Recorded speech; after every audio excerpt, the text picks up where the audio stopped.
Magandang hapon. Mabibilis na balita kasabay ng uwian, hapunan at pahinga. Mga up-to-date na balita ngayong araw ng Huwebes, garantisadong mabilis lang to.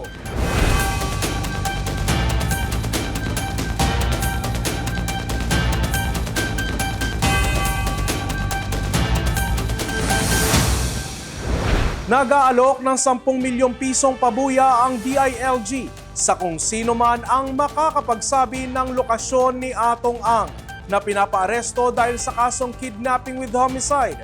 Natitiyak naman ng pulisya na nasa loob lamang ng Pilipinas, nagtatago si Ang. Mabilis na balitang hatid ni Michelle Giliang. Dahil bigo ang pulisya na maihain ng warrant of arrest sa negosyanteng si Atong Ang kahapon sa apat niyang bahay sa Metro Manila, Lipa City at Laguna, may inaalok na ngayon ng DILG na 10 million pesos na reward sa kung sino man na makakapagturo ng kinaroroonan ni Ang na hahantong sa kanyang pagkaaresto. Nagbabala pa si DILG Secretary John Vic Remulla sa tumutulong kay Ang para magtago na mahaharap sa kasong harboring a fugitive.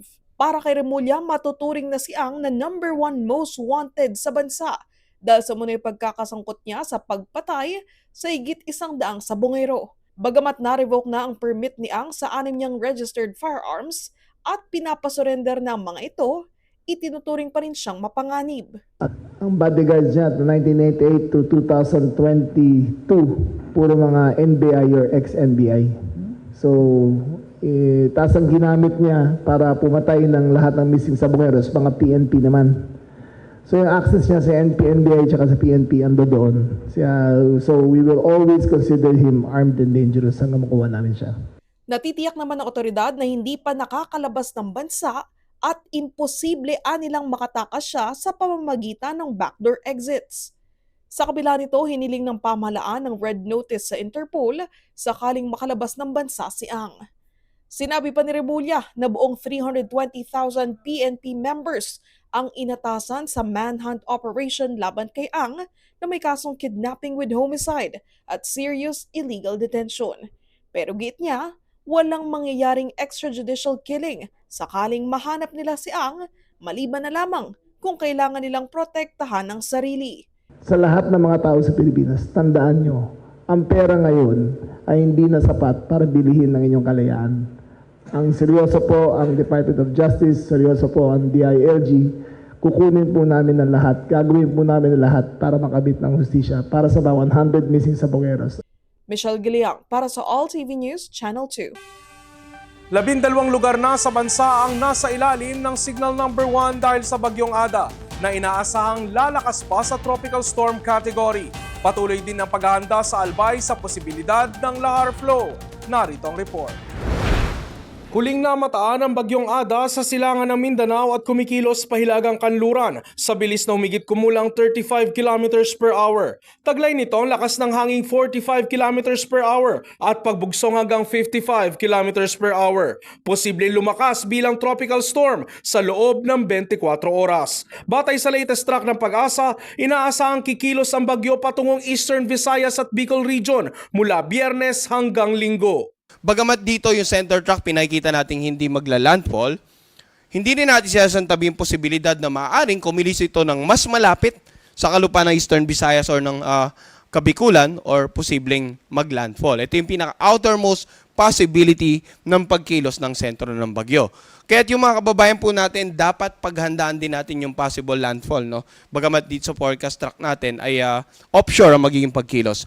Para mangyari man yung landfall or hindi, rest assured na tayong mga kababayan natin dito sa Eastern Visayas at maging sa ilang bahagi ng Bicol Region ay nakapaghanda po ng maayos. Sa ngayon, nakataas ang Signal Number 1 sa Catanduanes, Albay, Sorsogon, Samar Provinces, Leyte Provinces, Biliran, Dinagat Islands at Surigao del Norte at Surigao del Sur. Babala ng Pag-asa, ang tuloy-tuloy na pag-ulan ay maaaring magdulot ng pag-apaw ng mga ilog at pagbabaha sa mga mababang lugar, pati na rin ang landslides dahil nakababad ang lupa sa tubig.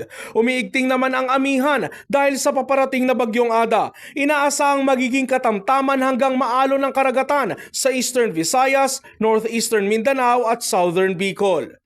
Dahil dito, nag-issue na rin ng no-sail policy ang Philippine Coast Guard. Ayon sa Philippine Ports Authority, kansilado ang mga biyahe sa Bicol, Masbate, Bohol, Leyte, Samar at Biliran. As of 12 p.m. kanina, aabot sa 80 RoRo vehicles o sasakyang pandagat ang stranded sa Surigao at 34 naman sa Bicol. Samantala, umabot naman sa mahigit 28,000 family food packs ang naipamahagi ng DSWD Bicol Region sa Camarines Sur bilang tulong sa mga pamilyang naapektuhan ng shear line na pinaigting pa ng Bagyong Ada. Ipinamahagi ang relief assistance sa mga bayan ng Tigaon, Sangay, San Jose, Garamoan, Presentacion at Siruma. Gumawa na rin ng tent city at mobile kitchens ang DSWD sa Tabaco City at Malilipot para naman sa mga bakwit mula sa 6-kilometer danger zone ng Mayon. Tinitiyak ng lokal na pamahalaan kasama ang national government na ligtas ang mga ito sakaling magkalahar flow dahil sa pag-uulang dulot ng bagyo. Suspendido rin ang klase sa lahat ng antas sa Sorsogon at Albay, gayon din sa Eastern Visayas sa Pagsanghan at Samar. Sa mga balita sa probinsya, sunog na sumiklab sa DPWH Cordillera nag-umpisa sa Financial Management Records Room.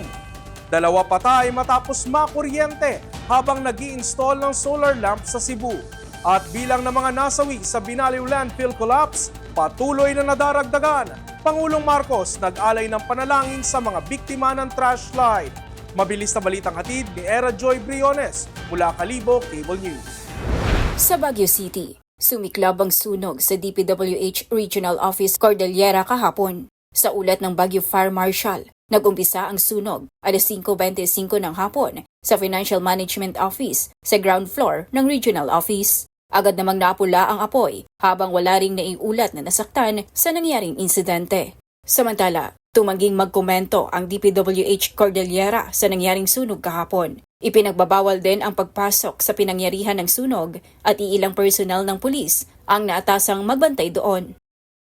Sa Cebu City, 2 patay habang 4 ang sugatan matapos makuryente ang 6 na katao na nagkakabit ng solar lamp sa isang poste sa Veterans Drive, Barangay Lahog sa nasabing syudad, Miyerkules ng gabi. Ayon sa ulat, isa sa mga sugatan ang nasa critical na kondisyon habang ang 3 ay patuloy na ginagamot sa ospital.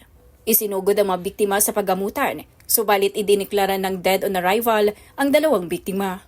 Patuloy pang iniimbestigahan ng mga otoridad ang sanhi ng insidente upang matukoy kung may paglabag sa mga safety protocol habang isinasagawa ang pag-i-install.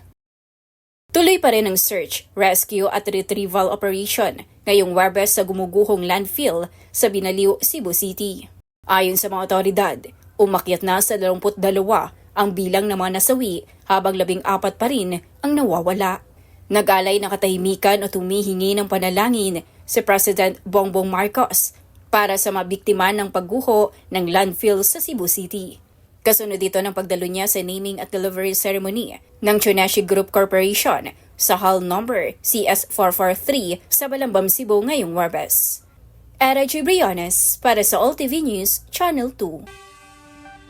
Kasabay ng Ati-Atihan Festival 2026 ay pinasaya ng Kapamilya Stars ang mga aklanon sa ginanap na Kapamilya Caravan sa Pastrana Park kahapon. Mabilis sa balitang hatid ni Jeline Rosales mula Kalibo Cable News.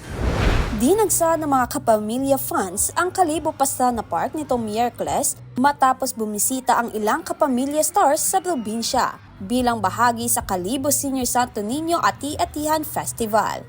Pinasaya ni na ex-PBB housemate Jaren Garcia, Colette Madelo at Seth Fedelin, Ellison De Dios, Anne Rain, Francine Diaz, AC Bonifacio, RK Bagatsing at Bel Mariano, kung saan naghandog ng performance ang bawat isa.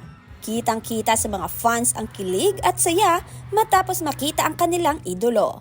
Ang iba, gumawa pa ng placard at tarpaulin upang maipakita ang excitement sa pagdating ng mga kapamilya stars. Samantala, nagpasalamat naman ang mga kapamilya artist sa mainit na pagtanggap sa kanila ng mga aklanon at turista.